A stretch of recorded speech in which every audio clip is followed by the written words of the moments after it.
I have edited 62 episodes of myself, and the thing about me is that as soon as and you all know this, as soon as I get excited, I start talking about 500% louder. So equalizing my own voice is a nightmare. I'm so sorry, I love when people get passionate about conversation and then like their voice increases in decibels just so that they dominate the audio space.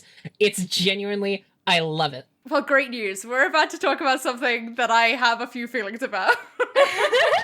I wonder if they're good feelings. I hope they're complex feelings. Well, let's find out. Buddy.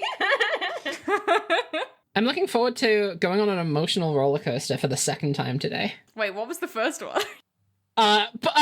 Playing Phoenix Wright Ace Attorney episode 1 was the first one. I'm glad that was the first one. If it was something else, I'd be sad. I don't know, I'm going to pull up the shared show notes. I don't even have that open. I wrote those, and I should really have You those wrote open. this? I wrote this. I love the first line of this. Rip. Yeah. Well, look. We're gonna get into it, and I'm gonna... It's really sad what happened, but we had to kill Diego. Okay, I mean, we're already in it. Yeah, we're ready to go with an extremely chaotic introduction. I'm so happy. Here's the thing. Every episode of Turnabout Breakdown where I have to do an introduction, I hate doing it. It's much better when I just am like, okay, we're already in it. However, I do have to do some business at the beginning here because you're correct. My dear co-host, Diego RainRho, has died. And therefore, God. I am here with some new people today. But in case this is your first time listening, my name is jaymcastello, and this is a podcast about Ace Attorney, where we play all of the Ace Attorney games in vague order, because it's difficult to do that. And you may be saying, if you have listened to this podcast before, haven't you already done that, Jay? And I would say to you, as if that was ever gonna stop me. So I have freed Diego, and instead I have brought 3 of my very good friends with me. Shall we start with Devon? Somebody who may be familiar with Ace Attorney a little bit. Well, yeah, that's one way of putting it. Hi, my name is Devon. I'm otherwise known as Algae Dust online. And yeah, I have been a Ace Attorney enjoyer probably for the same amount of time as you, Jay. Perhaps. And how long would that be? Well, listen, since year 9, I think, whatever that was. So... Did you play in year 9? Yes, I think you actually have played it longer than me, because I played it... I am the superior Ace Attorney enjoyer. I have played this 2 years longer than Devon. Well, listen, is that true? I don't know, actually. I played it in year 7. I may have played it in year 8. Anyway, regardless, me and Jay became friends because Jay was yelling about one of the characters, and I overheard this and was like, I like that character. No prizes for guessing who. And we have remained friends ever since and consistently talk about Ace Attorney. So I am here as... Yeah, I don't even know what at this point, but I'm here to have a good time and talk about some lawyers, I guess. I'm very, very excited to put down like 1% of our Ace Attorney conversations in a format that is not just us screaming at each other for literally, 15 years? How long is it? Jesus Christ! I mean, yeah, probably 16, 15 years, something like that. Something Good like grief. that. Good grief. And... who wants to go next? I can go. Go ahead. I'm Adam. You can find me online as Random Mentalist. Good luck finding somewhere where I post. But more recently, you can find me when a gentle wind like blows through some reeds, or like when the morning sunlight comes through the window. I'll be there. Damn, that's a good introduction. That was beautiful. I have not played the Ace Attorney series before. This is changing. And how many times have I asked you to? So many. So many. A few times. And this reached a turning point, I believe, Christmas 2022 when I bought the games. The frequency did increase from then. The date today is the 27th of April 2024. I'm playing a long game with everybody I have ever met, and this time it's paid off. But you know, I had some reasoning. There was a similar game series that I was playing at the time. I've played. So while I haven't played Ace Attorney, I've played games that I believe Ace Attorney are probably the blueprint to. Mm. I've played a lot of games which are about being presented with a lot of information and having to deduce what is true and what isn't from that information. That is a really fun marker in the sand for what you think Ace Attorney is right now, and we'll see whether that remains true. Yeah, and that's really how I'm approaching it at this point. I think when I consume media, to pick the worst possible phrase for that, I play video games more than anything else. So if I'm here looking for a good story, I don't know if I have a good marker on what that is, because video game stories are not, on the whole, great. But I know about mechanics. And I can solve a mean puzzle. And therefore that is how I am approaching this. That's very interesting. Ro, how are you approaching this?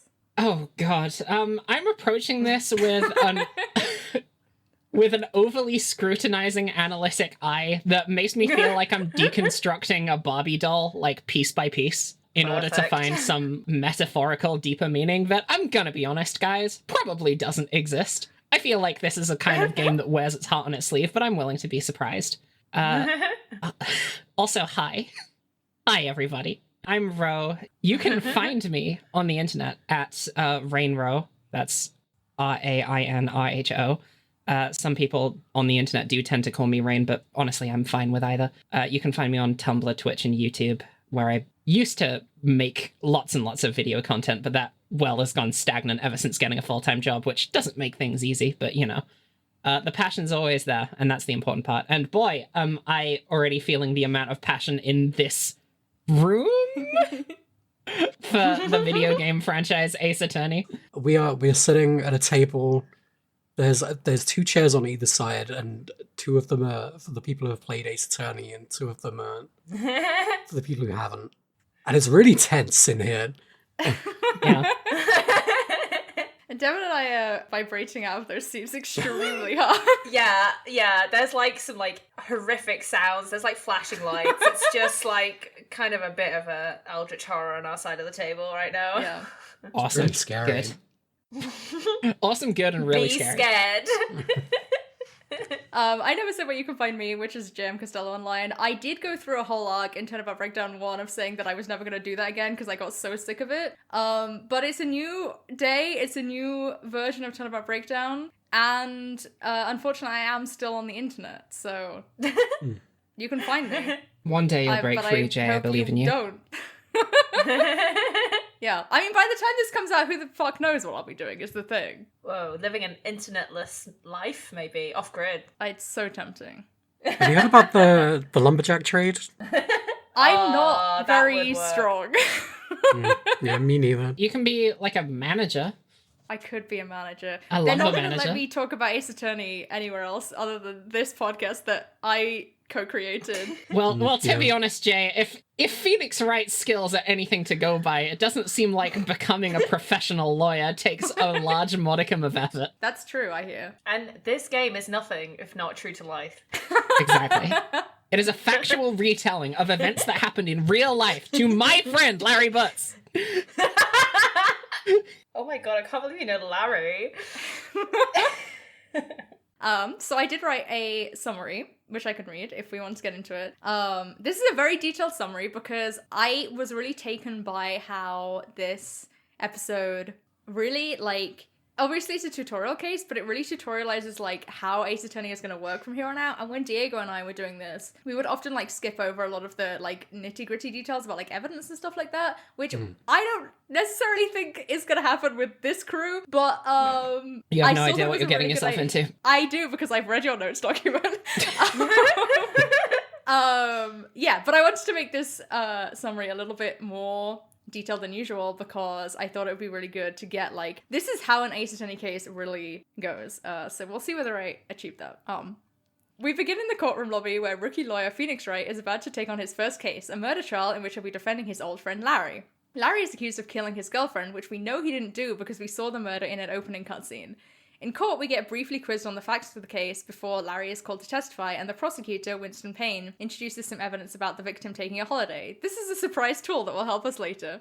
The murderer, Frank Sawyer, is called to testify, posing as a newspaper salesman who witnessed the murder. He says that it happened at 1 p.m, which is weird because we know from the autopsy report that it was 4. As our mentor Mia tells us, lies always beget more lies, and he claims to have heard the time on a TV, saying that it could have been a tape program. But we learned earlier that the power was out, so that can't be true either. Falling apart, Sawyer says he saw the time on the murder weapon, which he calls a clock. Phoenix points out the murder weapon is actually a statue, but Payne corrects him that actually it does tell the time if you tilt its head. Phoenix asks how the hell Sawyer knew this without holding it and accuses him of finding out when he hit the victim with it. In order to prove that, Phoenix points out that the clock is 3 hours slow, which doesn't work because he can't prove it was the same on the day of the murder.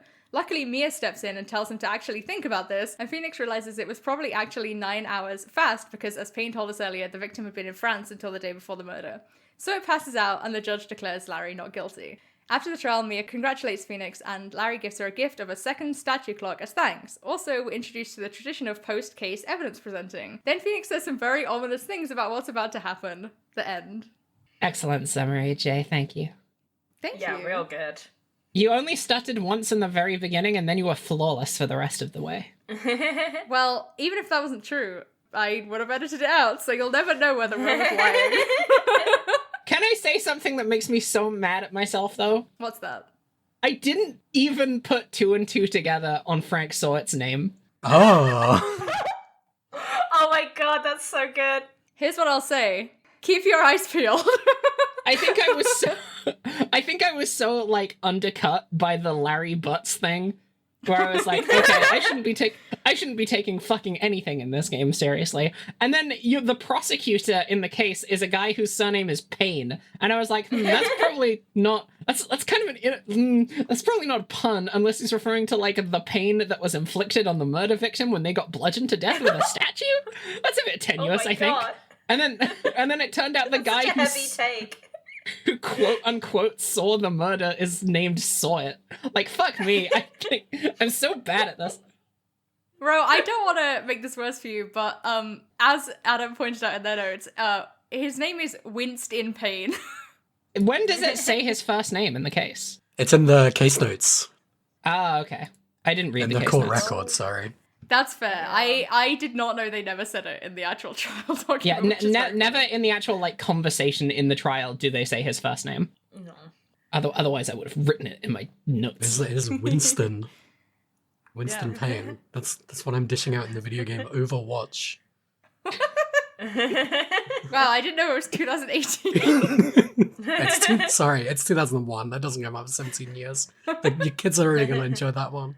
I hope he's in the sequel.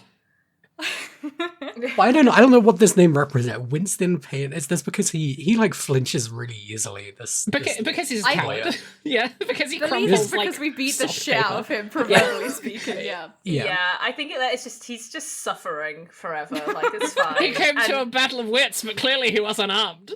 Yes. Yeah, we've really immediately come to one of the things about Ace Attorney, which is the names be like that. I didn't know this, to be fair. Adam did know this, and from Ro's notes, it seems like she did not, which was very funny didn't. to me. Did you not?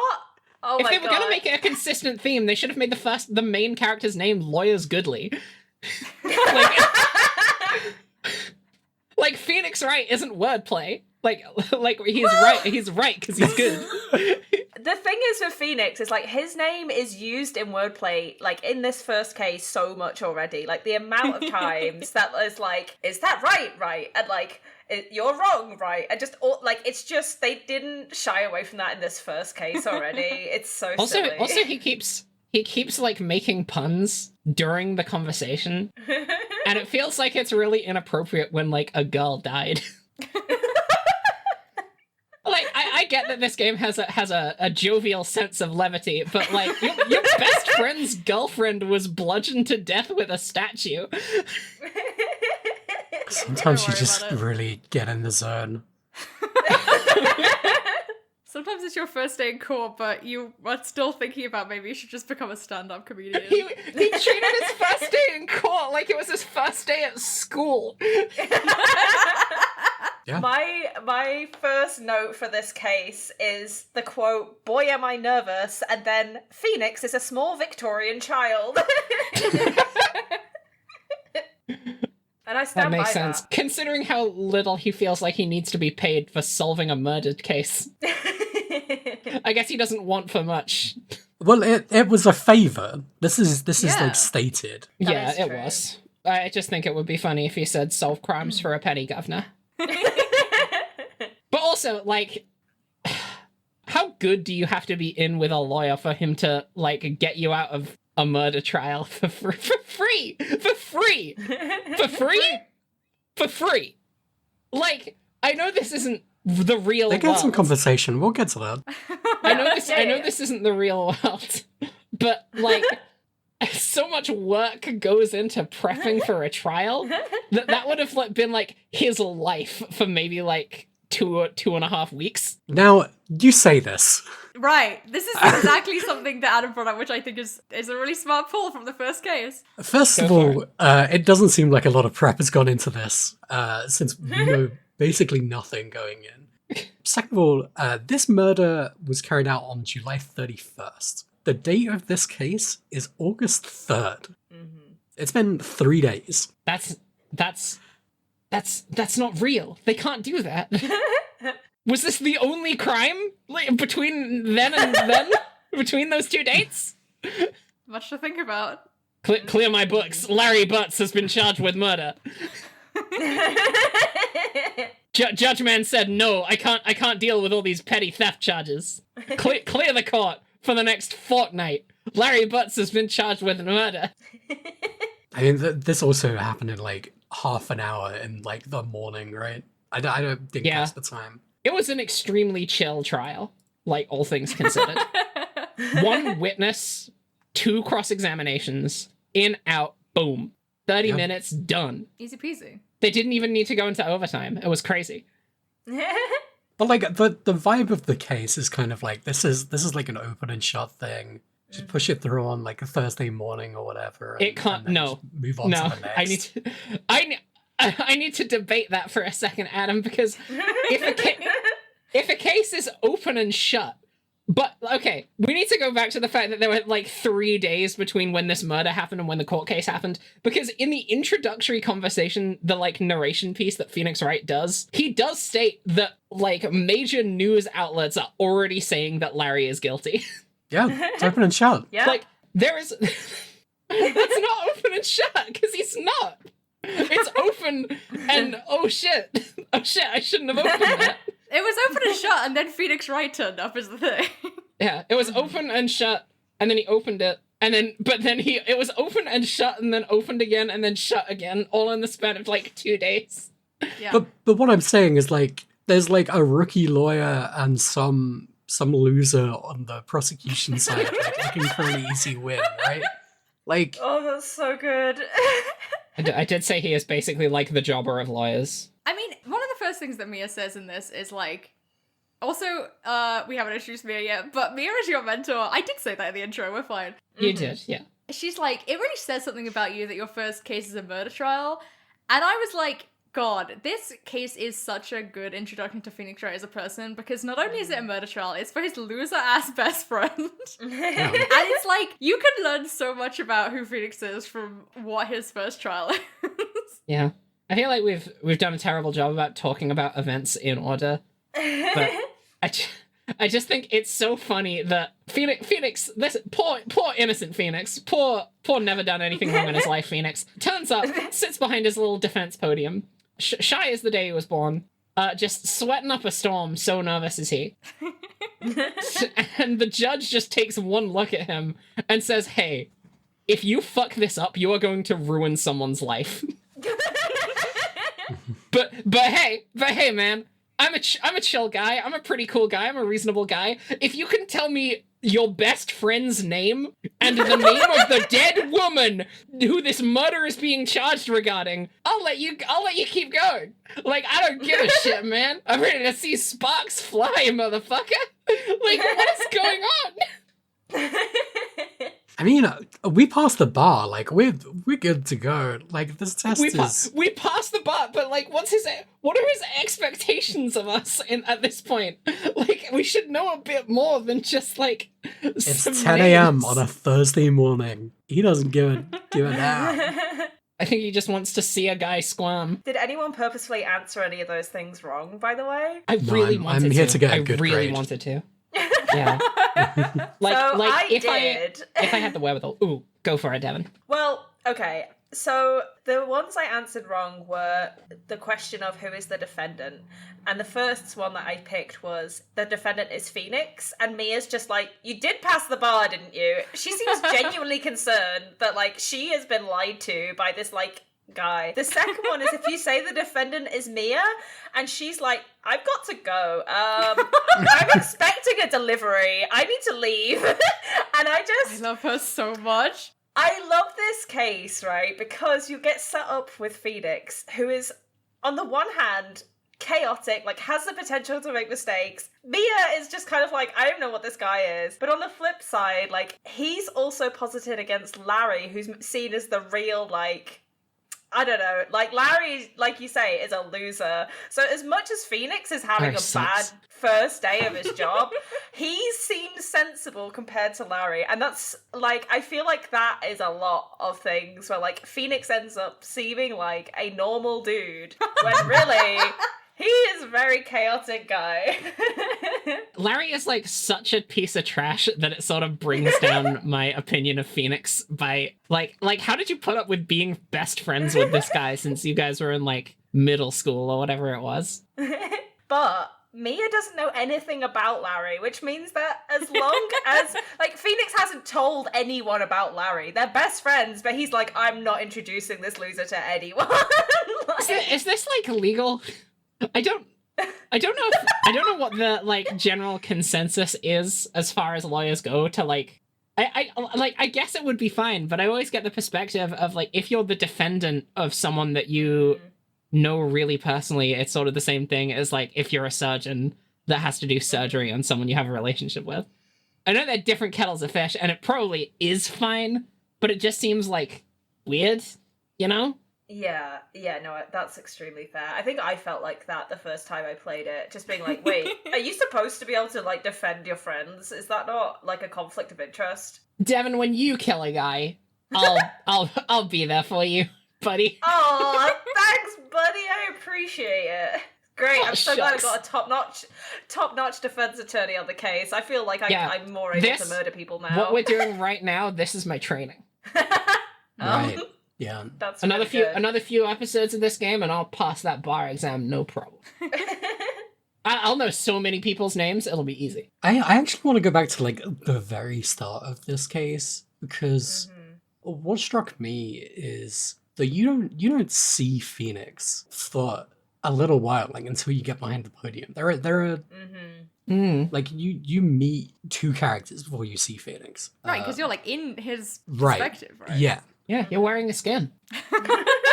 Oh god. What? The figure of speech. I feel like the like lobby scene like has some things that we're talking about. Yeah. Oh yeah, absolutely. Like the fact that Larry wants to kill himself so bad. He doesn't want to kill himself. He just wants to die, right? Yeah. He wants the state to kill him specifically. Right. Yeah. He did say, I need to quote a sentence that he said. He does literally say, "This time I'm gonna do it." Yeah, and then he says, "I'm gonna die." But like, what is he has to, if he's gonna do it. He's committing suicide by trial. Like, instead of suicide by cop, he's like, I'm gonna be put on death row for this murder. Which, by the way, if it's not explicitly said whether this was a death row case, but if it was, that's a little wild. Well, it does say the guy gets arrested afterwards, but I choose to think he died.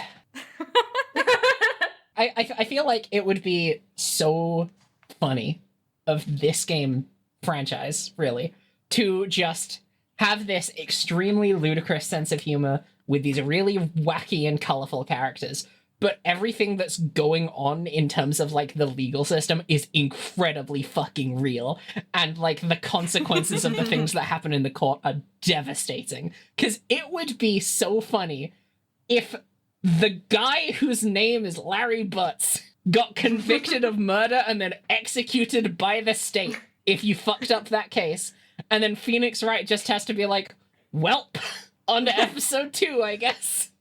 Yeah. But it's worth pointing out as well that this is a translation. Now, I don't... Yeah. I can't speak Japanese, so I don't know anything about what the like original tone of the game is like. I can tell that it was supposed to be a bit more crass, I guess. I will say all of the names have been like very carefully localized to be like just puns and shit, but the original, like they also are in the original. They're not necessarily like one-to-one because that's how localization works, but like, so like for example, Phoenix Wright's name in Japanese is Naruhodo, which means I see, or like I understand. So it's like similar, you know? I see. It's really funny. Yeah, exactly. But yeah, because I'm harkening back to a specific point where on the podium, as when Larry Butz is on the podium and he is being needled by Mr. Payne, by Screamin' Payne, whatever his first name is. Yeah, that's right. The prosecutor tells Larry that his girlfriend was not interested in him, had broken up with him, and had started seeing a bunch of sugar daddies overseas.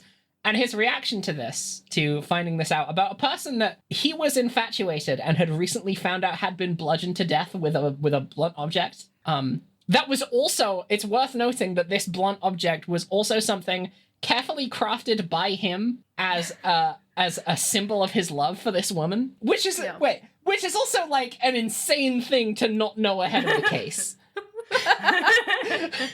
Right? But yeah, after finding that out, Larry's immediate reaction is to basically call her a bitch. Like, in toned down, more kid-friendly terms, he literally uses the phrase she-dog, and it's a very, very obvious what that was a stand-in for.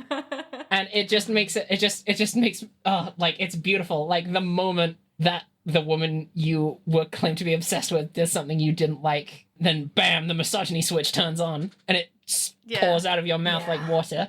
You beautiful beast. I did like Devin's like a quarter of a page note in caps that just says misogyny, which I assume was about this. Oh, hell yeah. It sure was.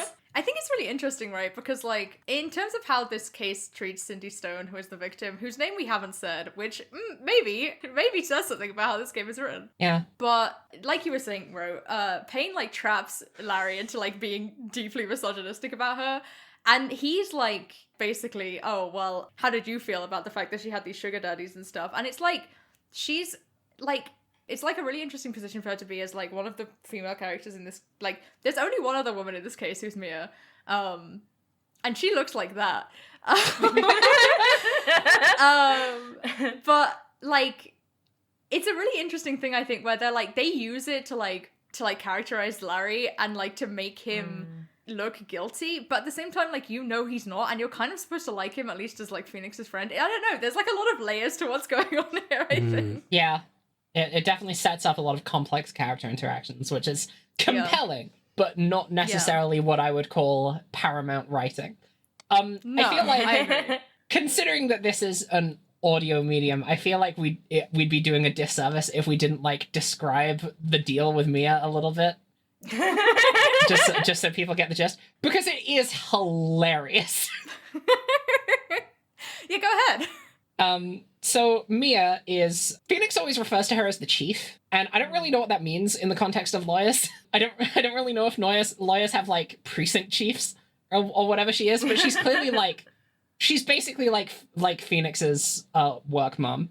Yeah, he works at Fay & Co. law offices. Okay. But she babies him and basically gives you all the tutorials, and is, like, the person in your corner when you start flailing around in the case. But the thing about Mia is, my god, her boobs are everywhere. So her character design is that she's a woman wearing a open-breasted blazer, and by open-breasted, they definitely put the emphasis right where you think it would be. And underneath that, she's basically wearing what looks like a leather corset, and then a necklace with a very visually interesting looking stone, which obviously also draws attention to the chest area. And then the only other feature that she has is a quite nice looking scarf. But it is very obvious that there is, like, such a significant disparity between the way that they design the male characters and the way that they design the female characters. And it's especially notable when, at the end of this case, you are introduced to the portrait the portrait art they give you for case 2, which we're not going to go into detail about, but I will just say that one of the characters on there is also like heavily cleavage focused. And it doesn't set up the best impressions for where this series is going to be directing its female characters. But like it's also unfortunate because Mia is interesting. Like, she's in a position of power and authority, and she is clearly like the most experienced person present during the court case. But her design is evidently supposed to be titillation forward, which feels very at odds with everything else that this game is trying to do. I think it's interesting as well, like, she is the first character that you see in the video game, and she is, like, batting her lashes at you. Like, there's, like, blink animations, which really threw me off, because I wasn't expecting that. I was expecting, like, static portraits. And, like, the way that the text boxes are positioned is, like, right in the middle of her chest, basically. Yeah, so as soon as they go away, you're just looking directly at her boobs. It's genius. And it was weird. Like, she's very serious, like, in the courtroom, but, like, outside, there's almost, like, a flirty tone.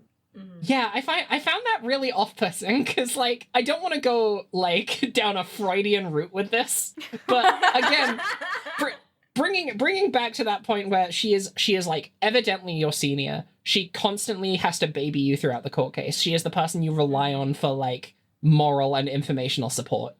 And then at the end of the court case, when all is said and done, Mia gives a little speech and rounds it off by saying that her and Phoenix should go out to drinks sometime. And that felt so discordant with, like, everything I felt about their relationship up until that point.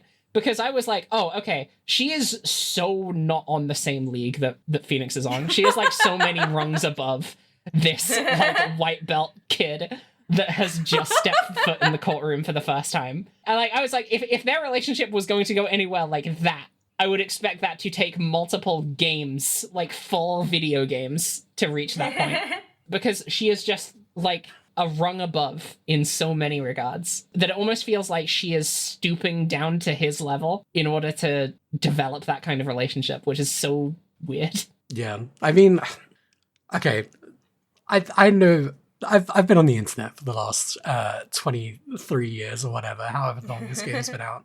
Oh, I'm sorry to hear so that. I know some things about this video game series, and so not to be too inside baseball, but I think there's a lot of them rushing to set things up for, like, future developments in that relationship in this case.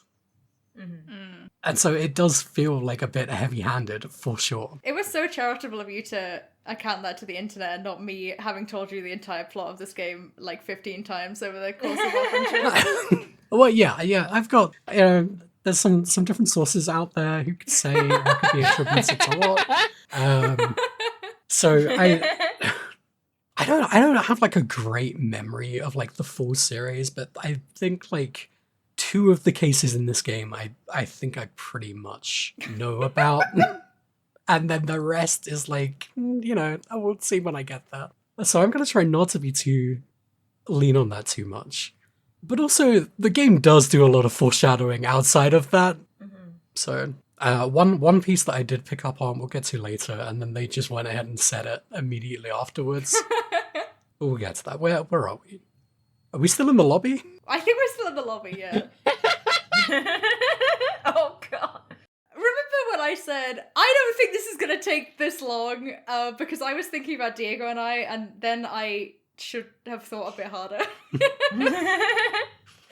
Well, let's go into the courtroom. I mean, we've covered a lot of stuff. Yeah, it's going to be so quick now. I do want to point out this one bit where Larry says to you, dude, I'm so guilty. Tell them I'm guilty. This is the first thing that he says to you. Yeah. So and he cool. gives, like, an expression that does not speak to me as truthful. Well, here's the thing. We know he's not guilty because we see that thing at the beginning with Frank Surik clobbering that lady to death. So, I don't know. I do think that's really interesting. I do think that's a really interesting way of setting up this case, because if we didn't have that, it would be like, oh, here's Phoenix's friend who is, like, literally telling you he's guilty and also is, like, kind of a piece of shit. and like keeps like lying on the stand, like I feel like you would be like, did he fucking do it? Like, is this a game about like just defending people who did kill people? Like, what is happening? Yeah, and I'm sure in later cases they are going to do more work to like muddy that narrative. But they did not care to do that in this one. Phoenix Wright can't only defend people who aren't guilty, because that's not how lawyers work. Well, Maybe he's we'll just find going to out. have an extremely He good can't- run of luck. Wouldn't it have been so crazy if it was Larry? Wouldn't that have been wild? And then Phoenix could have killed him instead of Sawyer. Whoa. Yeah, but then we wouldn't have gotten that confetti. That confetti, True, that would've been confetti sad. did make me smile. That did make me smile oh so big. I guess it's really funny that like the first person you defend is like just everything they say is like so unhelpful to the case, and like Phoenix also has no idea what's going on in the case, and so it makes you like hone in on the testimony and the evidence a lot more, and like makes you like, I don't know, I think I like it in that sense where it's like, I don't know if you folks found yourself like checking everything in the court record and like digging into like that stuff because it's just there, or like what? Yeah, No. I did. It's I didn't. yeah, and I okay, that's funny. Yeah, it's kind of like first case, you're gonna assess the things in court. Like, don't get your hopes up that you're gonna have a reliable like defendant with calm emotional state who's gonna say sensible things to help you. You have to just deal with witnesses and evidence, and like that's where we're going from here, buddies. Like, yeah, I don't want to say anything, but like as a first case, that's kind of fun. Yeah. I don't want to talk some more about how he looks on the stand. He has two states. One of them is like looking cool but visibly cracking. He is like twitching, and the other is like he looks kind of like some kind of like a teddy bear crossed with a bug. I hate that face. I hate that face so much. Do you know what face that is, Adam? That's the face that the side character has in the shonen anime, and you know that character is a pervert. Right. That is the face of the pervert shonen side gag character. Yeah, because that's who he is. Yeah, you're not wrong. He has little red I cheeks hate and like just the round black eyes. Like I don't remember what his mouth looks like. Oh, it's sad. It's like a sad bug teddy bear. He's got like the big streams of tears. One of the things I wrote was like, this feels very procedural, this case. Like, it's like, okay, we're in the lobby, I go into court, you get there's like a series of events. But then I kept thinking that, and then I was like, but it's also like so anime, and it's happy to lean into the anime and like really like traditional like anime expressions and stuff. Like, I don't know, it's just such a funny combination of things. It's like, you know what you're getting from both camps. Right, yeah. And then we're introduced to Frank Sawyer. Yeah, Now, that Frank happens. has something he wants to tell us. It's that he saw it. It's that he's oh so innocent. Can't you tell by how sweetly he dances upon the podium? I can't get over his little animation. It's like stuck in my head. He's trying to look positively fucking cherubic. Anyone who rubs their hands together that much. He looks like, I'm gonna say exactly what I put in my notes. He looks like the kind of Legend of Zelda merchant that would sell you cursed equipment. Yeah. He does. Like, Well, he here's looks the like he thing, would he- sell you things that would hurt you. Yeah, Like he sells newspaper you subscriptions. newspapers and then he Yeah. kills you. That wasn't the goal. He didn't mean it. It was an accident. He should have been charged with manslaughter. Oh, bold take. He should have been charged with manslaughter. I think he could have gotten away with this. I think if my boy Phoenix Wright had been in the right person's corner, this all could have been different. Mm. And then Sawyer would live to see another day. I hate this kid. Oh, this is. Oh my god. I'm so glad you said that. Welcome. Welcome to the madness. I feel like just some mold is crawling into my brain. You just got yourself hired by Capcom. That's what just happened. It's also the spirit of Diego, I must say. So Sawyer's seen it. Yeah. This is the bit where Allegedly. he gives his testimony, and he says he saw Larry leaving his girlfriend's apartment in a rush, And then he walks by the apartment because he was there selling his newspapers, and he sees a body, cold, wrapped in plastic. And The plastic. his reaction is to run away and call the police. Well, But, wait, hold on. Yes? Well, this is he where we does get a not run very away. important piece of context. He Which does is- he does run away. This game came out in 2001. So Right. nobody has a mobile phone. Yeah, he does run away because he has to go to like a nearby park to get a public phone.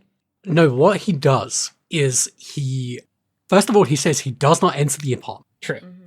because it's scary in there. There's a dead body in there. I probably wouldn't go Who in knows either. what could be. And then he says he tried to call the police on her phone, but it didn't work. And I'm like, hold on. This motherfucker just lied to me.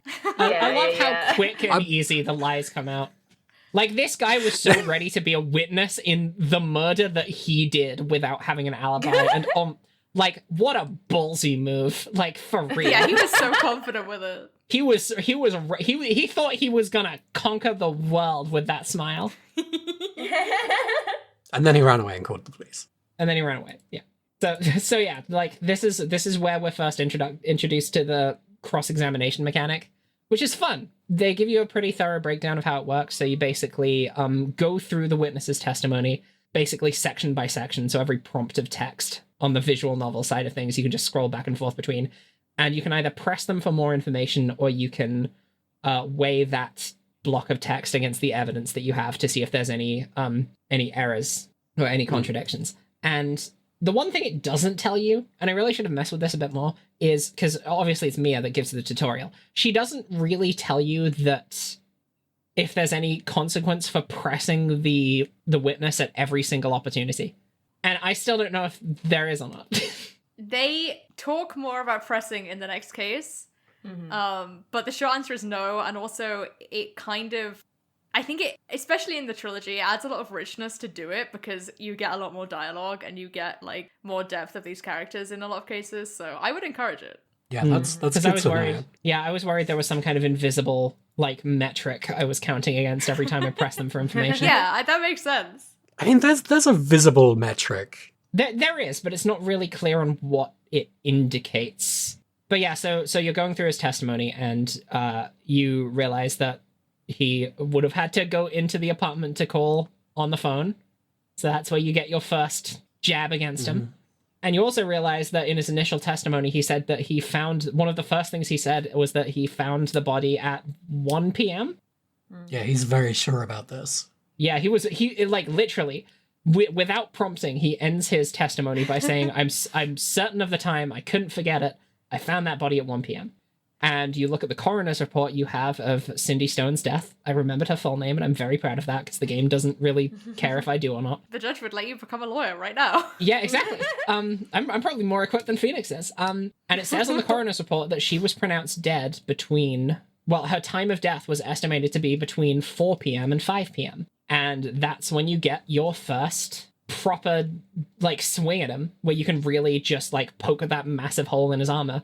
And then what proceeds is just literally the emotional destruction of this man over the course of 2 other adjusted testimonies, which we will go into more detail about. But it's just, it's really, getting to this point is really simple. The game mechanics are pretty simple, and the story they present to you is really easy to understand. And it only takes a pretty cursory glance at all the court evidence to understand where the discrepancies are. So it makes it really easy to do the actions. But in spite of that, it was still really satisfying. Like, it was really good to make it happen. And I like that. Yeah. It's very, like, punchy and, like, yeah, fun. I think that's another advantage of having seen Frank at the very beginning of the case, is like the second you see him again, you're like, this is the fucking guy. So when you can nail him in like 3, it's like, that was like, there was no hanging around. Like, I knew him, I saw him, and I just fucking got that guy immediately. It's great. And I think it's such, I kind of mentioned this earlier, but it's such a good, like, distilled, like, tutorial almost for, like, how Ace Attorney goes, with, like, you, like, point out someone's lie, and then Mia very, like, to your face says lies beget more lies, and then you're like, okay, so what's next? And, like, there's just this like cascading effect, and by making it so easy basically in this one, it's just like, okay, do you want to do this again, right? Like, what if we made it a bit more complicated next time? I did write down the quote, lies beget more lies. Good, It's true. That's what It's I'll true. say. You point out that man's lies, and the very first thing he does is tell another extremely incriminating lie. Like the first sentence of his second testimony ends with him lying through his fucking teeth. He could not swear an oath. He could not stand on his own 2 feet. He was done. The moment you got him that first time, it was over for him, and he knew it. I can't actually remember what the second lie you catch him out on is, though. I believe the first lie was him not answering. The second one, I think he changes his testimony right immediately. Yeah. Is it about the time on the TV? Yeah, so I think the they second say it one on the is that he TV. says, oh, I must have heard the sound from the TV. Yeah. And she must have been watching a taped program. And then Right. you're like, there was a fucking blackout. We already had this discussion. Yeah. Yeah. One of the pieces of court evidence is that there was a blackout during the Yeah. time of the murder. So, like, no, you didn't hear it on the TV. You fool. You dang fool. The blackout only came up because it was part of his testimony. Right, exactly. Yeah. Which makes it... You're so bad at this, dude. It's really bad, yeah. I don't even think... I know that Payne's job in this is to basically be your tutorial villain. He's like your level 1 enemy. But, like, I can't really blame him for what happened there. Like, oh man, that guy just talked himself into a corner. Although I guess it was kind of Payne's responsibility to help him come up with a better alibi, I suppose. I don't know. Well, that seems like a thing lawyers would do. But yeah, then, so you get him on that, and then he fucks up again immediately. Yeah, he says it's the clock on the table. That is what, the murder weapon? Oh, yeah. And at which point you say, no, that's a statue, the murder weapon. It's not a clock. What are you talking about? But he's got us on a little trap here. Well, he thinks he has. Unfortunately, it does backfire on him It does quite backfire badly. immediately. But it is a clock. It is a clock. And this Yeah. is the new information to us. It says, I think it's 1 p.m. Yeah. Personally, look, I didn't really think I had strong feelings about clocks until this point. But I do want my clocks to be certain of what the time is. And I think the visual element is also important. I don't think I can live with an audio clock. Yeah. I would hate and when that, you have to 'cause- go over and manually turn on, like, that's... Right? That's a Zero out of 2 on this clock for me, I'm afraid. Yeah. Here's the thing. It makes noises at random intervals, it sounds like. Well, I guess you prompt it to make the noise, right? But Yeah. it's also a big, heavy clock that doesn't have any visual indication as to what the time is on the front of the clock. And additionally, it's something I wouldn't really expect anyone to take with them overseas, which kind of becomes a crucial part of the case later on. Yeah, and also, I'm jumping ahead a little bit, but at the end, you present it to Larry as, like, proof that Cindy really cared about him, and I'm like, yeah, it's true that, like, she must have had some sentimental reason to take this huge fuck-off clock with her to France, but why? Like, what is actually happening here? Do you know what always threw me about it as well? Like, if you're gonna make a clock like that, you've got to, like, take all the time to program it to read stuff out and, like, or buy some, like, really fancy mechanism that does that when you open the... And I'm like, I just don't believe Larry made it. Like, I'm sorry, but I don't think Larry did that. You know what? That's a lot of effort. Let's get into this. This is the clockmaking show now. This is the truth. Because Larry made this, and one, it's heavy. And look, okay, full disclosure, I'm an engineering student. If I was making a clock, first of all, I wouldn't have made it out of anything heavy. That thing's probably getting out of plastic, maybe 3D print it. I know this wasn't technology in 2001, whatever. Did he carve this out of stone? No, here's what I'm It thinking. sure looks like it. Here's what I'm thinking, is that because it's a clock based on an incredibly famous sculpture, The Thinker. The Thinker. Right. And that's something that's really easy to purchase as like a personal ornament for your own abode. It's like a scaled down version of the statue. And what I'm imagining is more likely is he bought 2 of those little statues and then like retrofitted them into weird clocks. I see. I feel like the difference here hinges on our thoughts of Larry's integrity as a maker. I don't think he has much. Alright, okay. I'm giving them the benefit of the doubt here. I don't want to. And also questioning his methods. I question most of the choices that man has ever made, I think. You know what, fair. What we learned from this case is Larry is extremely questionable, even when trying to be romantic. So, But he's also unlucky, I think, is a key point that's made. What's the thing that Phoenix says about him? oh, if something smells, it's usually the butts. Fucking...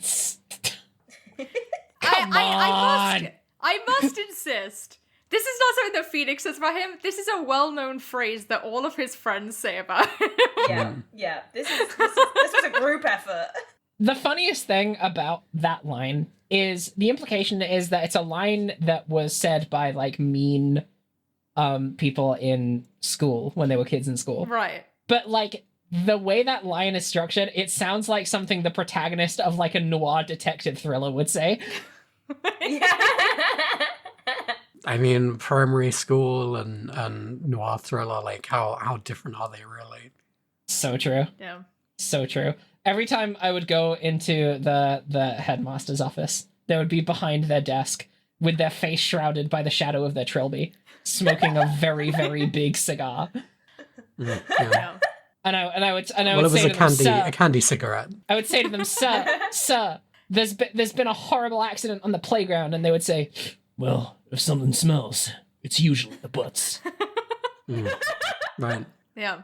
Kind of messed up that the teacher got into the name calling as well, actually. It was a different time back then. It was the 60s. I mean, it was presumably like Phoenix is like 24, probably, if I had to guess. He's exactly 24. Yeah, I'm Is so he? impressed. So this is grade school, so let's wind it back 14 years. So like 88, 87? Now, okay, I do Yeah. have to drop a bomb right now. Yeah. This game came out in 2001. It is set in 2016. Do you know what? Thinking about it, I do remember seeing the year 2016. All right, sorry, It is set 2002. 2016, except it still does have 2001 technology because they didn't know what was going to happen. Oh, they didn't see it coming. It's so funny. Yeah, and this is important on this clue about the TV, because my thought was like, oh, there's no tablet, no like just watching something on your phone. No, doesn't exist. No. You've been No. accused guilty of the murder because you're always on that phone, No Larry. battery operated radio. No, but they've got battery operated clocks, so that's something. Yeah. Let's keep going, because I want to talk about the last piece of evidence that you have to present in this case, but we've got some legwork to do before we get there. I have no idea what point we're at anymore, so please just figure out where you want to start, I think. We went through the cross-examination. We got to the point where Sawyer was finally really pressed. We'd found discrepancies in his testimony 3 times, and this is when the facade crumbles and the wig comes off. After being fully backed into the corner, I know this is a very iconic thing from Phoenix Wright, but this is when like it hits. The sort of like build up to this is really, really good, and I kind of understand why things like the main courthouse Phoenix Wright objection theme tune is like one of the most iconic pieces of video game music ever to be released. Because it's the best video game music of all time. If you've never played a video game, you've probably still somehow heard that music somewhere. Like, it's crazy how pervasive it is. But yeah, I don't know a lot about the franchise, but I know it's such an iconic thing when you've got them on the back foot.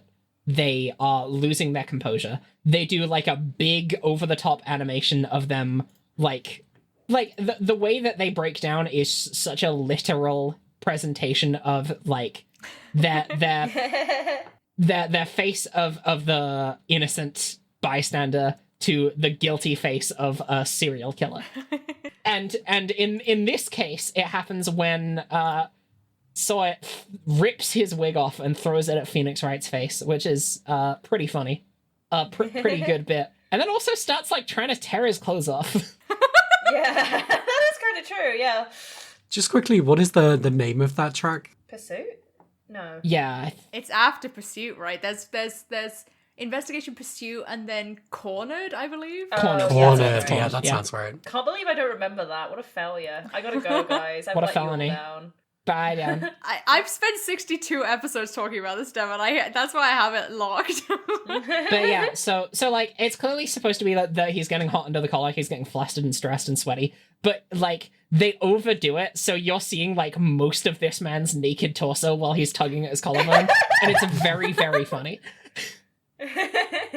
This is the point where I wrote in my notes, more like Mr. Dunnit. Yeah. And then what happened?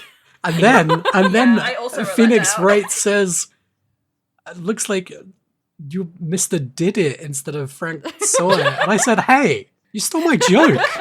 I think that's why I didn't get the wordplay, because like Phoenix said that and I was like, wow, that doesn't mean fucking anything.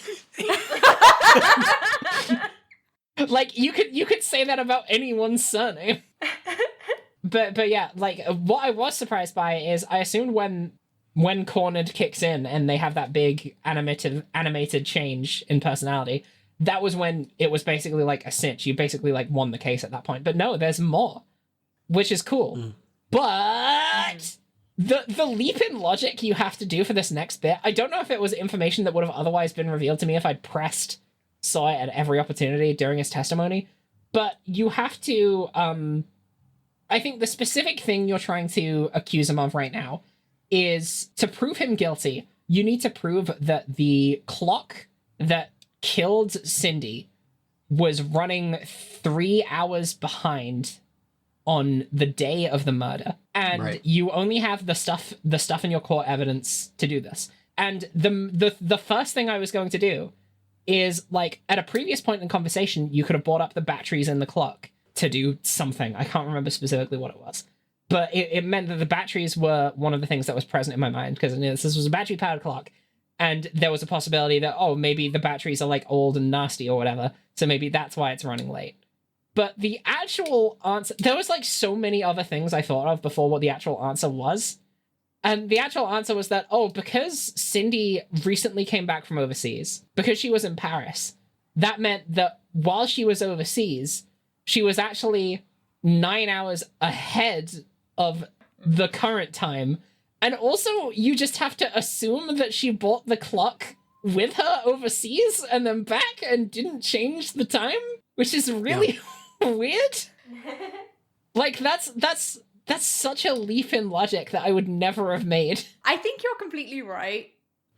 But the thing about this moment is that right before it, Mia turns to camera and is like, sometimes you're gonna have to make weird leaps in logic, and like basically says exactly what you just said. And I guess, what can I say that isn't spoilers? Sometimes it works better than others.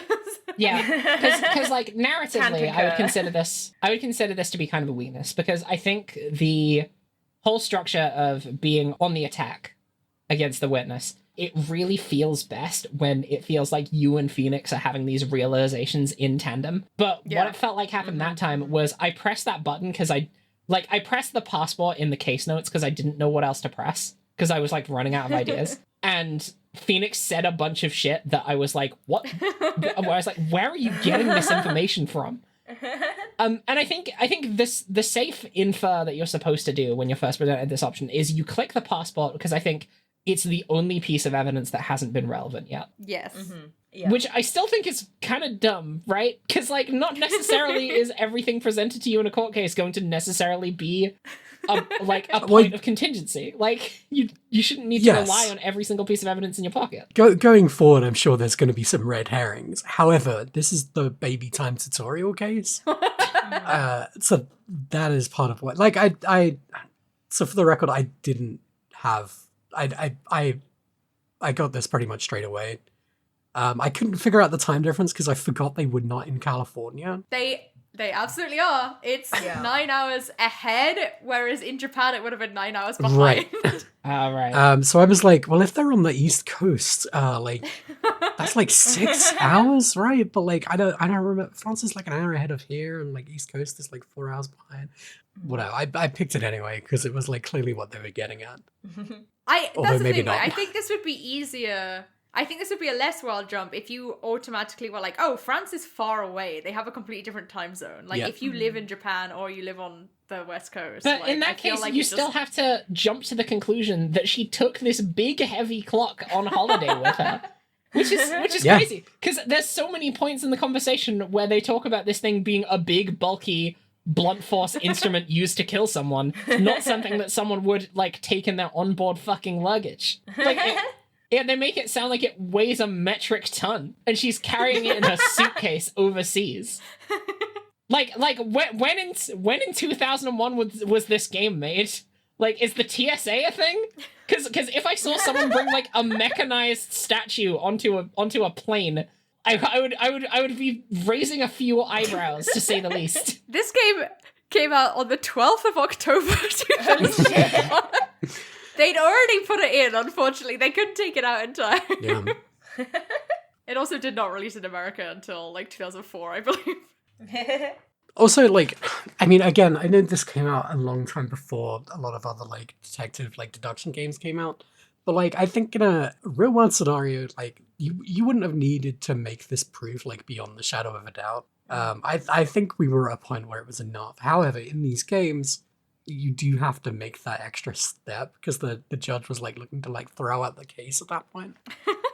Which is really funny. Like, but yeah, you do have to make a leap here, and that's video games, baby. You gotta put every nail in the coffin of this. This is so video games. And extremely suspicious looking man. You literally do put a nail in the coffin because once you hit him with that last piece of evidence, he like swallows a cyanide pill. He does not. He throws at the mouth and passes out and doesn't get back up. Oh yeah, because we sort of just run through the motions at this point. It's revealed that he was taken away by the police. We get confetti. The confetti is great. It's so good. It never it's just perfect. I really like the function of the jury in this game. Because they are literally just like spectators watching a sport happen. What, is there a jury in this game? No. Yeah. Who are all the people on the side when they pan out? They're just in the gallery. They're just spectators, yeah. Like, you can just go and watch a court case if you want. What the frick? I think this is normal.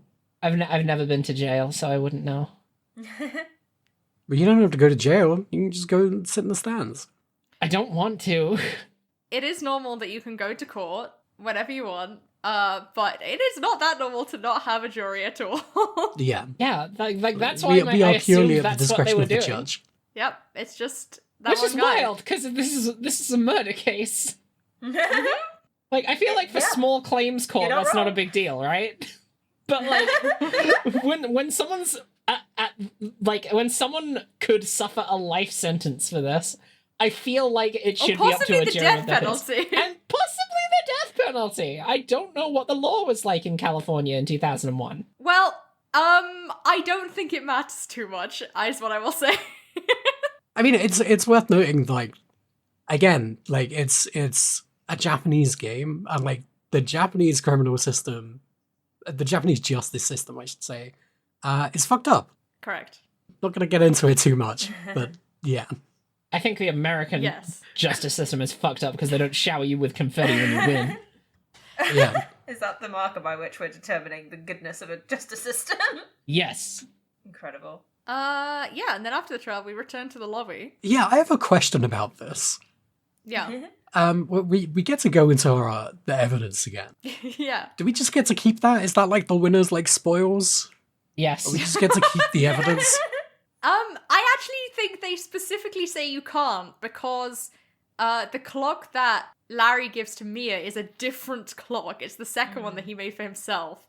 So I believe the other one has been taken away to go into evidence or whatever the fuck. Wait, what? Yeah. Wait. I thought what Larry did was he made a clock for Mia and he made a clock for himself. No. He made one for Cindy and he made one for himself. So yeah, that's what I Yes. meant. He made one for Cindy and he made one for himself. Yeah. Yes, and he gives his clock to Mia, and the other one, we don't really know what happened to it, but I assume it's just in the system now. Yeah. Wait, Yeah. I thought Mia gave Cindy's clock to him. No. No.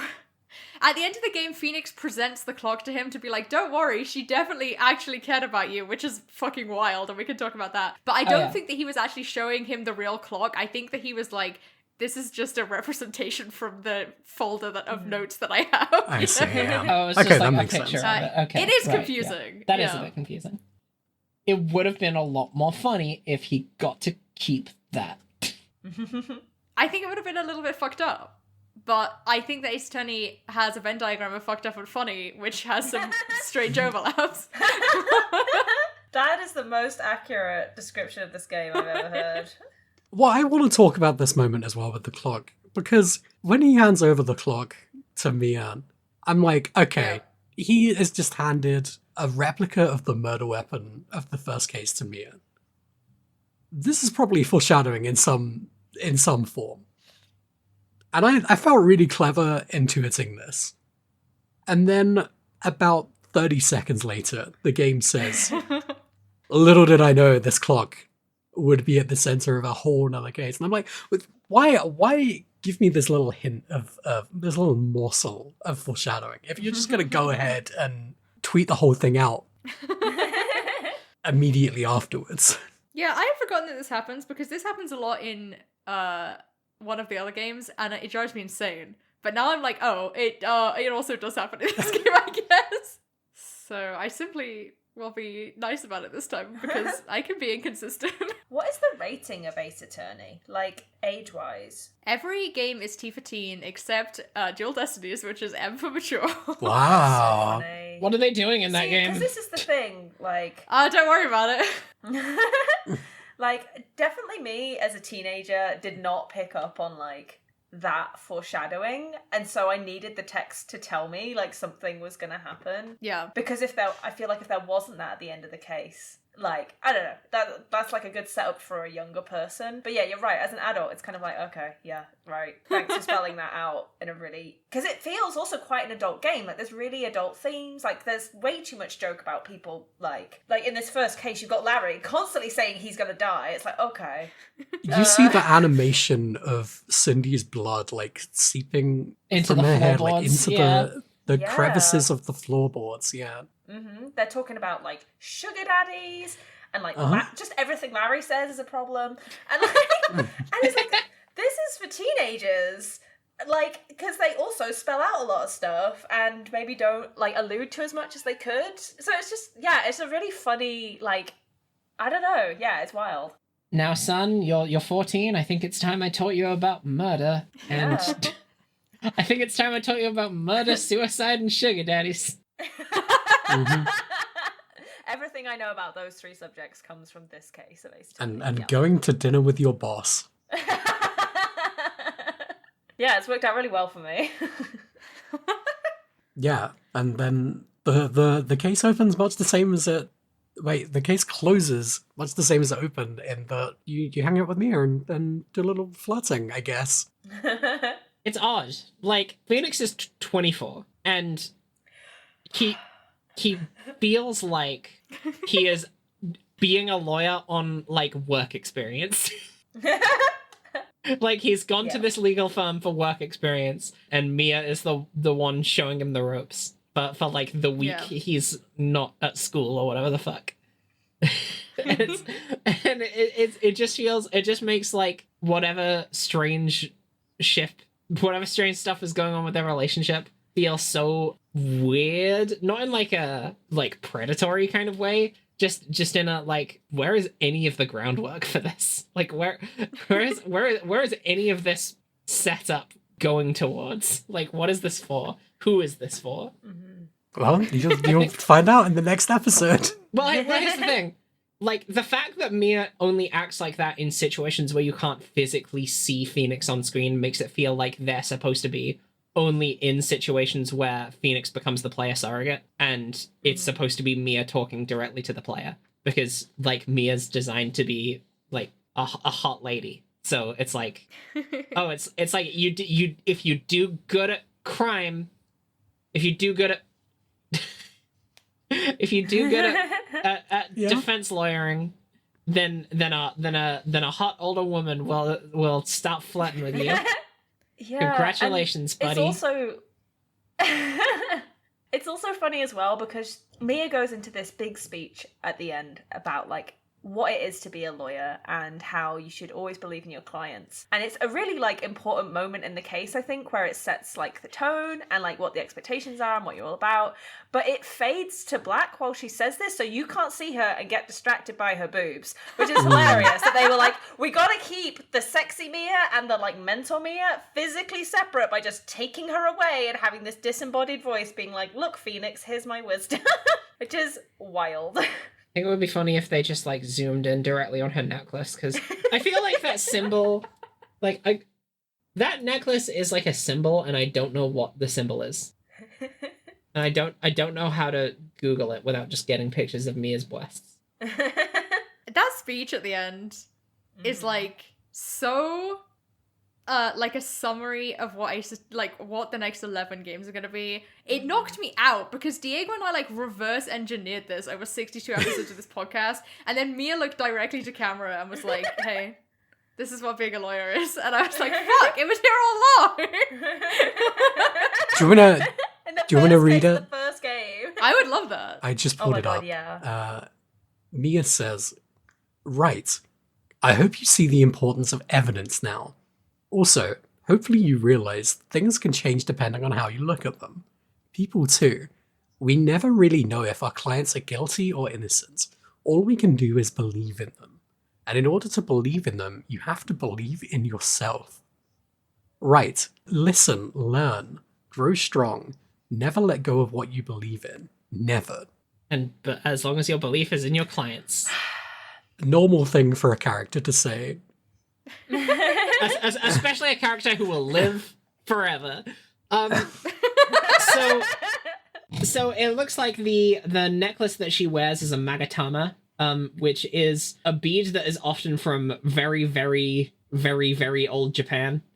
Specifically the Jomon period, which is from 1000 BCE. That's very old. Yeah. It seems like these were... The Wikipedia article is mostly just talking about its discovering an archaeological site, so it looks like a lot of what the symbolism behind it seems to be a bit speculative, with them just being described as ceremonial/religious objects. So I feel like whatever it will be in the context of a Phoenix Wright game will be, you know, unique to whatever Mia's personal relationship with it is. But it's cool looking, I guess. It does look cool. It sure is cool looking. So I have things to say about Mia Fey, okay? Huh? Devin and I may have had a conversation about this earlier this week. And a lot of this as well comes from the context of me having played this like 15 years ago as a very like baby boy, just very excitedly like playing this game for the first time. I think it's one of the first games I played on the DS Lite. So, like, this is like a thing. I got it for my birthday, like, it was a whole thing. You start playing this game, and you meet Mia Fey, who, like, I was a small child, and as much as I was like, wow, there's boobs, like, that was not the focus. It was like, here's this, like, very wise, very calm, but, like, here's this nice wise lady, right? And she's got so much knowledge, and she's teaching you like all these moral lessons, and she never really loses her cool. Like generally in this first case, you just get like a good like vibe from her that she's in control and she knows exactly what's going on. And I don't know why I misremembered this, but I thought she was like 34 or something in this game. She's 27 years old, and I can't tell you, when I was playing this the other day, how much I freaked out when I realised that I now am younger than Mia Fey in this case. Like, psychologically, that has ruined me. Because I don't know what the fuck is going on, and I am older than her, and this is just, like, the weird shit around age and Ace Attorney that, like, is in this, like, fucking case of, like you said about Phoenix, he feels like a 16-year-old on work experience, and you've got Mia, who's 27, who's, like, might as well be 34 because she's got all this wisdom, and she runs her own business as a law firm. Like, this is wild to me, and I can't tell you how upset I am about this. I feel like it's a pretty common thing in a lot of Japanese media to have the main characters, like the key cast, be way, way younger than any sort of real life counterpart would be. And there's probably a lot that someone with a lot of a much better understanding about the like culture surrounding that could say on the topic. But I just think it's like an interesting thing to make note of. I don't even think it's like unique to Japan though. Like I think so much of like YA literature, it's just like this kid is it's like 16, and then you're like, why do they act like they're clearly in their late 20s? That's true. And I guess an appropriate parallel would be like, like American TV constantly having teenagers be portrayed by like 25-year-old people. Right, exactly. You can't show a woman over 30 years old because viewers are going to start getting scared. Right. It's true. There'll also be another thing that they're trying to introduce teens to is the concept of MILFs. We have to be so careful. The problem is that they look at me and they're like, damn, it's a MILF. And I'm like, shut the fuck up, she's 26. She's 27. Yeah. She's 27. I have a question. Yeah. Mia Fey. Nepo baby? Hey, let's hold on to that one. All right, okay. Well, Adam, you and I can have a discussion about this. Yeah, she's 27 and owns a law firm. She's 27. Case closed. She owns a lawn firm. Yeah. so like, obviously her position is, it has to be nepotism, right? Like, there's no other way. There's no other way. Someone 2 years younger than her is calling her the chief. two years. They're 3. Okay. I thought 20. Oh, she's 27. For some reason, I thought 26. I said 26 earlier. I don't know why. Don't ever say that again, because that's my age right now, and I will scream. So I'm assuming that later on we also get introduced to other lawyers that work at this firm, correct? Mm. Did anyone just hear a single angelic note? I had 3 of them, actually. But yeah, like, I really love the idea of Phoenix being the youngest person at this law firm and Mia being the second youngest person at this law firm. Yeah, I mean, my prediction is that we're probably not going to see a lot of other people at this firm because we're just going to speedrun Phoenix, like, becoming the head of a firm. And this is positioning that. At 24? At 24. Well, he solved a murder case in 30 minutes with no experience. I might not be right about that, but we can put that one up on the board for now. There's so many things on the board already. Rearrange some stuff. I've run out of red string and it's episode 1. I have a counterpoint to Devon's Mia Fey is only 27. I'm having a mental crisis, and that's because I went through this 2 years ago. And my conclusion is, I think if you really pay attention to what Mia is saying in this case, you will see that she doesn't have any fucking idea what she's talking about. And that is very personally reassuring to me. Well, like the bit where she says, believe in yourself. You just gotta believe. Yeah, believing in yourself is the key to being a lawyer. Hey Mia, what the fuck does that mean? I think Phoenix Wright would do great in You've Her got for to the Rapper's manifest shoes. not guilty verdicts, Mia Fey, 2001. I mean, she's kind of right, though. Like, she literally says that, like, all you need to do in court is just point out contradictions, and that's it. And that's how you win. Yeah. Like, That's what she said. Just believe in the truth, and everything else will be... Like, thanks, Butz. Yeah. Listen, she might own her own law firm, but we never said it was good. Me- She just owns one. This is actually a startup with her and her friend Phoenix Wright. Yeah. There's an app. It's Yeah. like a big economy thing. She doesn't technically employ Phoenix. He's like an independent worker. Yeah, they They have run to do ads one that- legal that case show every like a few bad years. game. Where they suck at it and they're like, you do better, and then you click on it and it's just a law firm app. You do better at solving crime. But yeah, I think, like, because of Mia's position throughout the narrative, I like, genuinely didn't know what her deal was, like, what her job was until the end of the case. Here's what I'll say to that. It's in the court record. Yeah, like, I said from the top, I wasn't reading that shit. I do think it's when I first played the game, I did like go through all of that shit, but I do think it's weird to like tuck away a lot of useful information where you're not actually gonna look for it. But like, it's not even about the fact that like that information would have changed my opinion on her. It's more just about how she presented. Where if I had known that from the get-go, I would have just been like, huh, I don't think she should be in that position, frankly. and also just the fact that she had no idea what she was doing. It was like a very fun mind game of trying to figure out what her deal was, because Phoenix calls her chief. She's sat next to him in court, but like there's no indication as to what she does as a job until the end of the case, unless you read the court notes. so I was like, oh, they're just like buddies, I guess. She's just keeping him company. Yeah. Aww. This is my emotional support, MILF.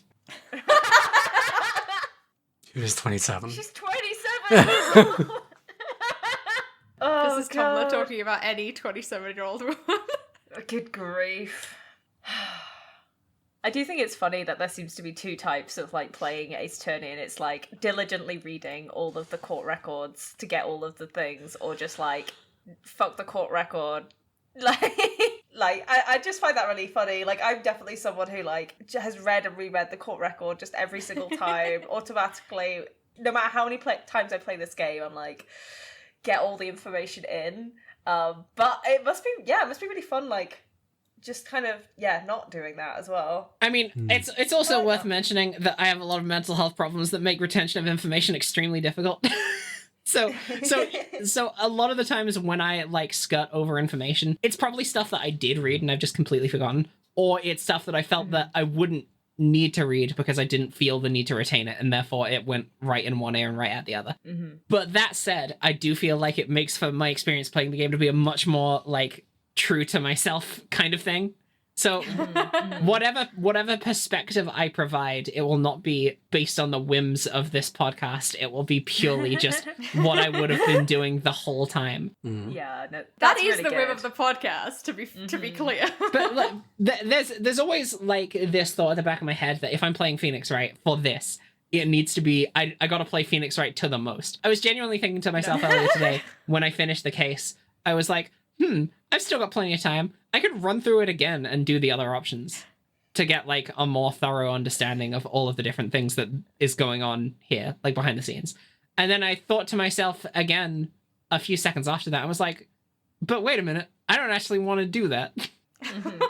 And so Don't do that. And so I didn't.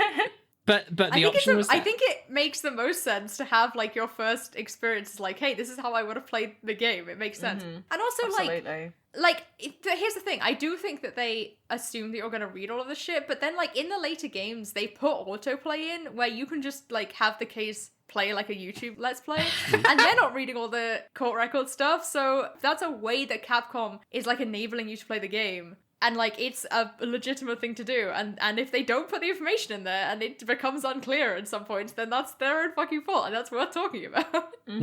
Absolutely. If you miss optional dialogue, and that dialogue was crucial to the story, they put that dialogue in a bad place. And they shouldn't have put it there. It's true. And also, to be clear, I don't think that it's that bad. Because I have not gone through any of the optional dialogue and shit when I've been playing for this podcast. And I know about it because I've done it before. And it doesn't seem that necessary. But equally, a lot of it is a lot of fun, so it depends. It's not a huge deal of information. Like the court record stuff I'm talking about is like, it's like 2 sentences per character, and one of them was she is Phoenix's boss at the law firm, you know? Oh yeah, I did read that. See? But I'm in the same position as you, right? Like I also have a really bad memory. However, when I am playing a video game, those information things is all locked in. I lock in everything. I'm not gonna let anything slip by me until it does. Yeah. I just sort of have to humble myself with the fact that I will let things slip by me and just work around that. And you can access the court record at any given time, like, which is something I've always enjoyed about these games, is like, you're never really caught out not being able to just go and reread things over and over again if you want to. Like, and there have definitely been times where I'm just like, going through the court record, like, what do you want from me? But that never goes away. It's always there. You don't have to rely on memory if you don't want to. Like, obviously it might take a little bit longer, but... And also, like, as a tutorial case, it's pretty, like... Yeah. Yeah. It doesn't pose a massive issue, I don't think, in this one. In terms of podcasting, like, you have, like, the 2 H20 fact checkers of all time on this podcast. So it doesn't, like, matter. Like, you're talking about your experience of the game as, like, somebody who, like, might have, like, not picked up absolutely every little detail. And, like, that's pretty normal, I think. Right, Yeah, yeah. absolutely. And then Devin and I will step in and be like, actually... I have gone through this case with a scalpel-like precision, and I can recite and to you I've the been doing it times for the and past dates 16 years. of every Sorry, incident. 18 years. What day of the year did Cindy Bricks die? Well, that would be July 31st. Maybe. 2016. It's a trick question, though, because her name's Cindy Stone. Yes. Oh yeah, like, that was another thing that I thought was really funny. Is when Larry is on the podium and he is asked by Mr. Paynes, did he go to Cindy's apartment on the night that she was murdered? He was like, oh, I don't know, maybe I did. I'm gonna tell you. Like, you can't fucking do that. Like, do you think that's ever gonna look good for you, bro? He's not the smartest guy who ever existed. I mean, also, like, the answer was yes, he did go. And that also doesn't look great. I mean, the thing is, it doesn't look great, but it certainly looks a hell of a lot better than saying, oh, maybe, I'm not telling you. Yeah, I did, though. Like, it's a very common thing to assume that when you are in a conversation with the law, capital T, capital L, that you don't have to tell them anything that might compromise your rights. And that is very true until you have a case put against you. When you are in the courthouse, at the podium, you can't start saying, oh, I don't know, I'm not telling. Because then the judge is just gonna want to put you in the slammer and kill you. Whoa.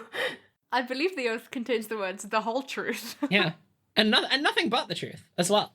No And nothing but ambiguity. the truth. No dancing around the topic. No conjecture. No nonsense. It's truth all the way down, Larry. Well, I'm sure we'll never run into this problem again. No, Yeah. definitely not. No. Every single time we go to court from here on out, our defendant is always going to say exactly what happened, and the judge is going to be like, you know what? I like this guy. Yeah. It's a really short game series, you'll be pleased to hear. Cool. This is going to be fun. I love the judge. The judge is so weird. He's got, like, kind of a whimsy about him. Yeah, he does. That I wasn't expecting. Which I think is really fucked up. Like, something about that makes him so twisted, right? God, I'm not saying shit about the judge. I'm Like- just excited to hear you guys' like thoughts on him as we get through this. Like, he also somehow feels like an audience surrogate for, like, someone watching a soap drama unfold. Yeah. And it's like I feel like they could cut back to the judge and he would have a big bag of popcorn as Phoenix just like drills a guy for information, and he just be like, yes, yeah, very, very interesting. Like, the only reason that gavel is something that he uses is because people are talking over his shows. You're so right. Holy shit. Does seem to use that gavel just, like, whenever he wants also. There's, like, no... There's no, like, point of order. He just hits it. And No, that's it. He hits You that just shit see and he the says, animation. fast forward, this bit's boring. Yeah. He's the judge, and he judges when he's gonna use that fucking gavel. That's for sure. That's all he does, I think. Mm. And he looks like Santa Claus. So true. So true. You think? Yeah, exactly like him. I just want to talk a bit about the character design, because I feel like we talked about Mia, but it's worth talking about everybody else. Because I feel like the character design for most of the other characters in this, it's like, it's one note, but it's like it's the perfect note, right? Like, in a lot of pain is just like the perfect embodiment of a weasel kind of guy, right? like he is conniving and he's like the kind of guy that would be like whispering in the king's ear, telling him lies. like you can tell by looking at that guy exactly what his deal is. And it's the same with saw it, seen it, help. Mhm. Yeah, you got it. There was one of those. It's the same with Smelt It. Like, you look at that guy and it just immediately your first thought is like even when you obviously know that he did it, because this game likes to Columbo you by showing you the murder before the case. But like the way he presents himself in court, like I feel like even if they didn't have that cutscene play at the beginning, it would have been so obvious. Like the first thing I saw, because when you open this game, you select your case and it gives you like a portrait of what the case is. And in that portrait, you can see Larry, you can see Cindy, and you can see Touch It. And you can and you can see the statue as well. But like immediately, just based on the composition and character design in that photo, you know who died, who the killer is, and who the fall guy is, and what the murder weapon is. And it's kind of perfect because these guys probably, like, Larry might show up again at some point. I hope he doesn't, but he's probably gonna. But the rest of the characters don't really need to function beyond what happens within the isolated events of this case. So them being designed the way they are, even if it's like quite simplistic, it's perfect for what they're supposed to do, which is really good. Yeah, absolutely. And then there's Phoenix. And then there's Phoenix. He's blue.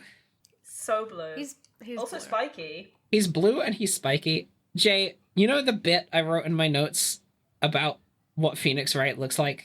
Yeah. Can you read that bit for me? RainRho, next you get your first proper visual introduction to Phoenix Wright, the man himself, the guy who looks like he was made in a lab for a Duplo set called Good Lawyer versus Evil Lawyer. No! I don't want to spoil anything, but I feel like we may collectively have seen the man who looks like Evil Lawyer in He's- this Duplo set. He's on the box, right? He's on the box. Yeah. What's that character called again? I don't really remember him very well. Evil Lawyer. No, I don't know. His name's Evil Lawyer. Evil Oh yeah, that's right. His name is Red Lawyer. The demon prosecutor, I believe. Yeah. Oh, he's not on the box. Okay, but He's not on the box. but What everyone the fuck are they doing? everyone knows Wait. who he is and who we're talking about. Everyone's seen that man. Everyone knows Is this there more man. than one That different type of man. box? I don't know. Now I've got to look. There are so The many. original cover art was just Phoenix, I think, doing the objection No, pose. no, he is definitely on this box. Well, Oh, I'm what- seeing What do I remember? I'm seeing two different ones. I'm seeing Well, I'm this just one looking here, at the banner art. where it is just him. His face is great. I've seen another different one of these, there's so many. which is this one. That Yes. could be There's a regional lot of good differences. faces on this one. Hey, I want to talk more about Mia's breasts. They're covered up on this That's one. the thing. Like, they're covered up, but they've made a determined effort to reduce the amount of cleavage that is visible on that cover, even though you can still see the Yeah. line of her like brassiere thing that she's got going on. Like it's almost like an insidious prank that's what she looks like on the cover, and then you open the game, and then there's just like a vertical split where you can see her massive fucking jugs every time you look at the text box. See, I read this the other way, where someone who had to like draw portraits of the characters for this was like, I'm gonna tone it down a little bit. I guess. I'm gonna behave. And then, so the first one that Adam posted is just Phoenix standing by himself. The second one is maybe the best set of faces of all time. It Really, really good. is. Phoenix It's yelling on the front, excellent. looming over him about 5 times as big as Edgeworth. And then there's girl who we still don't know. And then there's the judge sitting at the top, but he's so low res that he sort of looks like a clay statue. It's you know really what the judge scary. looks like? scary. The judge is terrifying. I was gonna say the judge looks like your grandpa from Stardew Valley. He looks like one of those Junimo things from not Junimo, that is Stardew Valley. What are they called in Animal Crossing? yeah, The you're things that right. You can dig up. Oh yeah, the gyroid. A gyroid, Right, that's yeah. it. Those things are great. I would play a game that's just Oh, about I've this. also just realized that the original Phoenix Wright Ace Attorney, the first one that Adam posted, is rated 7+. Yeah, I think that's the case I had, unless I'm just misremembering. But like, I'm sure that's 7-year-olds the cover I love had. to watch floorboards and learn about sugar daddies. It's actually It's in so that one true. they made the blood like green. Yeah. This one's Peggy. I think that's the UK one, right? That's PAL. Yeah. Yeah. And then the other two are ESRB said ASRB. teen yeah. only. Yeah. Wild. We got so sidetracked that I didn't finish what I was saying. It was just about like how good the contrast between Phoenix and Edgeworth is, but they almost feel like they're designed to be part of like a playset because of how like simplistic the designs are. It makes them Yeah. like extremely both replicable and marketable because they have very distinctive silhouettes, very simple outfits, and just such simple designs that Phoenix is just wearing like a regular ass blue suit, but then there's Edgeworth with his red suit and big stupid ruffles that make you like immediately know that he's a bad guy. No good guy wears ruffles. He's a time traveling oligarch from Victoria. So funny that you mentioned time traveling, because I was like, excuse me, what about classic good guy Austin Powers? I mean... You know what? It's so true. Yeah, baby. I mean, Edgeworth is clearly giving that energy. Yeah, he just needs the glasses. They're basically the same guy. They're basically the same guy. God, those movies are bad. So Phoenix has yaoi hands, which I think has to be addressed. I have to make a very important clarification point. Phoenix does have yaoi hands, for sure. Yeah. It really depends what version you're playing, how yaoi they are, because I've been watching... I didn't play this game. I watched Let's Play on YouTube at double speed because I know what the fuck is going on. And I'm watching the original, the DS version. Oh my god, yeah. It's so much better in every way. Mostly, It is. Phoenix has 4 times bigger yaoi. Wow. And do you know who decidedly does not have yaoi hands? Famously straight guy Larry Butz. So I'm now taking this as official canon marker of sexuality in You can't- Ace Attorney, and no one can take that away from me. You can't do that. I'm going to take that away from you. No, This is not the representation that this game needs. It's bad enough as it is, and you're telling me the yaoi cornerstone of this game is Larry Butz? Like, that feels offensive. No, he's the straightest one there. It's fine. It's fine. He's the control. And then Yeah. now we're measuring everyone against him. Exactly. If you've got bigger hands than Larry, you ain't straight. Yes. You know they say if your hand is bigger than your face, you're gay. They do say this. I think the people that said that were the same thing that had the Butz line. Yeah. Yeah, so true. I can't wait for that to be one of Phoenix's narrator lines in the next case. Fates at black. You know they say if your hand is bigger than your... I hope that's one of the damning pieces of evidence that lets you win the next trial. I hope you know I'm going to try my best to remember this yaoi hands thing and keep it going. I will probably forget, but I would love to make a chart All right. or a ranking system. Can't wait to see the final chart. I wasn't even paying attention to Phoenix's hands during the trial. Like, he is a gesticulator because it's sort of how like most of the information is conveyed. Because, you know, this isn't like a fully voice acted game. But I can't say I particularly noticed in this version of the game that I was playing, which is the Steam release of the Phoenix Wright Ace Attorney trilogy, that his hands were particularly like prominent. I know that iconic pose of him doing the point that is often like silhouetted on a lot of the logos for Ace Attorney. He got big hands in that, but I assume that was just like a forced perspective thing. There was something else I was going to say, and now I'm blanking on it. But I think it's just that I didn't notice that he had big hands, and I think it's funny that it's like such a prominent thing that I see talked about in the Ace Attorney fandom is Phoenix's big hands.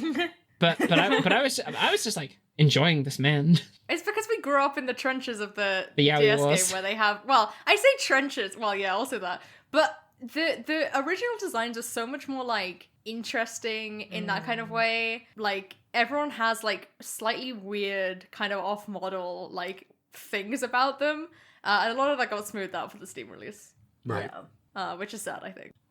But what they didn't change was Phoenix's iconic voice lines, which are honestly, very good. Yeah. Really, really good. I feel like they add a lot of weight to every time that he has to object or hold it. Actually, that was something that was really funny.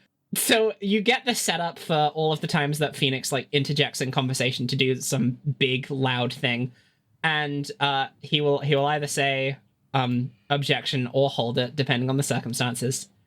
And you know, it's that big classic big red text with him yelling the line that he says. But at the end of the case, in like when they go back to the lobby and Phoenix gives something to Larry, he does tell Larry to hold it, and I think that was very funny. The thing about Phoenix Wright is he is committed to the bit, and the bit is being a lawyer, and the commitment is that's what he does all the time.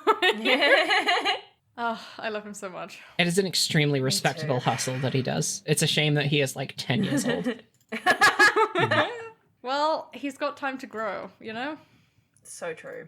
I don't think his hands can get any bigger. I want him to look like a sensory homunculus by the end of this trilogy. All right. Do we have anything else that we want to talk about for the first case of Ace Attorney? I don't think so. I'm excited to see where it goes from here. I've got my baby tutorial puzzle solving tools in place. Excited to see where it evolves from here. Me too. You know what happens. I know, but I'm just also excited to see you two play it. It's so fun. It's so nice hearing people have opinions about Ace Attorney. I'm having a great time. I like that during this whole process, there was no expectation of us to, like, you know, play it and be like, oh, this is one of the best things ever. And in fact, a lot of our discussion overall has been, like, I think if we were to, like, tally it up, I'd say a lot more of the points we made were a bit more critical than positive. And honestly, like, that's fun. And I, like, my overall feelings of the case coming away from it was that was a genuinely fun time. It didn't take long. It was interesting, and it felt good to do. And at the end of the day, that's all I need video games to be. But the fact that we managed to have, how long have we been recording now? A 2-hour conversation about it. Whoops. Have fun with the edit. God. A 2-hour conversation about it. I mean, there was a lot here that was, like, interesting and fun, and I feel like the next one of these probably won't be... Well, you said, like, they get longer, right? They get longer, don't they? That's the scary thing, is they get longer. The scary thing is that they get longer. But a lot of the discussion on this one was about, like, our first time playing an Ace Attorney game ever. So there are a lot of things in this that we've sort of managed to get out of the way in terms of just generally how we feel about the process of playing the game. But I'm looking forward to seeing, like, you know, what happens. I want to know what happens to my Phoenix and his Larry and the girl. There's also another guy with, like, a cyborg implants. I want to know what his deal is. Well, we'll get there. We will. We'll get there. We're on the train now. We're on our train. We're on the train to another murder, I guess. Are they all murders? Are they? Well, let's find out. Do we know what the name of the second case is? There's like a little teaser, and I was like... I didn't watch the teaser, yeah. Yes. I did not watch the well, I forgot that, like, they show you a little image and stuff, because I was watching on YouTube. But I can tell you, the name of the second case is Turnabout Sisters. Oh yeah, that was it. Yeah. More girls who are most likely dead. Whoa. Well, we'll see. Let's find out. Come back and insert time here. Okay. 2 weeks. Everyone 2 weeks. make note. Make note of how many things I assume. Here's what we need to do now. Me and Adam need to stop making assumptions about the next case. I think it's going to be about sisters. What was this case called? Turnabout something? Beginnings, I believe. Turnabout Beginning. I think it's going to be related to this case. I don't know. I think the game is pretty heavily foreshadowed what's going to happen. I'm not going to say it out loud, but You're allowed I'm to. pretty sure I know we're what's in the going same on. boat, you and I. I feel like Rose said something earlier that was pretty... Yeah, like, Yeah. okay, the sisters are going to die. The man that you see in the poster that's got, like, the diamond hairs, he is probably the killer. I He's didn't look at the probably poster. You didn't even look at the poster? No, because I realized that I'd started the second case by accident. I was frantically, like, trying to close the game at this point. I F4'd in the end. Oh, the panic. That's so funny. Okay, I think next time we do this, we have to establish where the stopping point is. The stopping point is the end of the case. I don't know how to tell like- you anything else. Like, I end the case, it gives me the option to save my game. I save my game, and then it immediately Yeah. jumps to the next one. I back out of that, and then it's like, oh, here's the thing for the next one that it is. Yeah. Like, Yeah, and I here's the did that, poster. and I was like, okay, that's cool. I'm not going to pay too much attention to this. There's a lot of pink. I think the killer is a... I think the killer is a large hog. And also, like, I can't talk too much on it because there are things that I know that you don't. Am I Sorry. on my own in this rowboat while you guys are on your No, Ace I Attorney can murder I train? can join you again in the next episode. I'm swimming Yeah, Adam as just fast has as like I a little can bit of extra knowledge. alongside your train. Yeah, I'm yelling at you as loud as I can. I don't think the other liar is a very nice guy. I know who the sisters are, so Yeah, they're the Turnabout sisters. I've had the Turnabout sisters. Yeah. This has been established. Their names are Turn and About. I mean, it's They're possible. both dead. It's so sad what happened to them. A man with hands covered in jewels came in, and all of the jewels in his hands fell off and bludgeoned them both on the head. Yeah. Yeah. All of the deaths in this game, I keep wanting to say show. All of the deaths in this game are a result of blunt force trauma by someone who did something by accident. And I think my objective should be, I know this isn't going to be the case for a lot of this. I'm sure that a lot of these people are going to end up being pretty indefensible, but I feel like I should make a conceited effort to see if I can justify these people being charged with not murder. Are you going to be the prosecution to my defense? I'm not. You know what? I am. All right. Perfect. But there's a line in another detective game that I really like, a game called Paradise Killer, where they say the facts and the truth are not the same thing. And I feel like that's where you're leaning into right now. You've got to. He killed a guy. but should he be charged with killing a guy? These are the questions that we must ask. I feel like you didn't go into why you thought that Frank Sinatra should be charged with manslaughter for bludgeoning a woman Okay, over the so head. Frank with a Sinatra breaks statue. into this lady's house, right? Yes. And That's the first thing That he is did. also- That made him first thing he so did. innocent. Also, no accidents happened No. here. we need to establish that he is guilty of breaking and entering and robbery. Yes. But Yes. the murder was an involuntary act caused by him being taken by surprise by the occupant of the residence coming back when he wasn't expecting them to, causing him to overreact, grab the nearest implement, and hit them over the head in an act of self-defense.